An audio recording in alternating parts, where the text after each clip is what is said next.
નમસ્કાર દર્શક મિત્રો, ધોલોક સત્તા શોમાં આપનું સ્વાગત છે। ઇસરો હવે ચંદ્ર સંબંધિત પોતાના નવા મિશનની તૈયારીઓમાં વ્યસ્ત છે અને કેન્દ્ર સરકારે આ જ અનુસંધાનમાં ભારતના ચંદ્રયાન 5ને મંજૂરી આપી દીધી છે।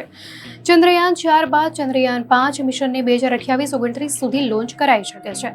ત્યારે મિશન હેઠળ ચંદ્રની સપાટીનો અભ્યાસ કરવા માટે 250 કિલોગ્રામ વજનનું રોવર મોકલાશે।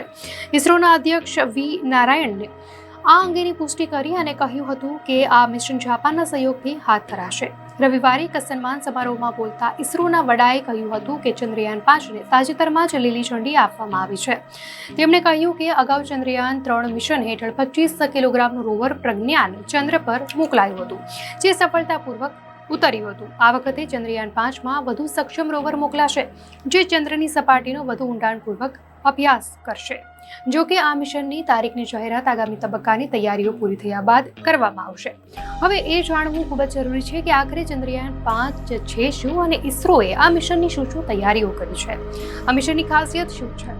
તો આ મિશનની સૌથી ખાસ વાત એ છે કે તેનું 250 કિલોગ્રામનું રોવર કે જે ચંદ્રયાનના પ્રજ્ઞાન રોવરની સરખામણીએ 10 ગણું વધારે વજનદાર હશે।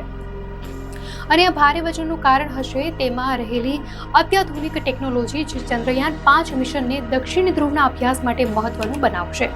ભારે વજનને કારણે ચંદ્ર પર લેન્ડ કરતી વખતે સંતુલન જળવાઈ રહેશે। ઇસરોના ફિઝિકલ રિસર્ચ લેબના નિર્દેશક અનિલ ભારદ્વાજે થોડાક સમય પહેલા જ કહેલું કે દક્ષિણ ધ્રુવ પર આ મિશનને ઉતારવાનો હેતુ આ ક્ષેત્રમાં વસવાટની શક્યતાઓને તપાસવાનો છે। ચંદ્રનો આ હિસ્સો મોટાભાગે અંધારામાં રહે છે, જેને કારણે અહીંનું તાપમાન માઇનસમાં જતું રહે છે। ત્યારે આવી સ્થિતિમાં અહીં માહોલ કેટલી હદે ખરાબ થઈ શકે છે અને અહીંની સપાટી પર પાણી અને બરફ મળવાની શક્યતાઓ વિશે પણ આ મિશનમાં અભ્યાસ કરવામાં આવશે।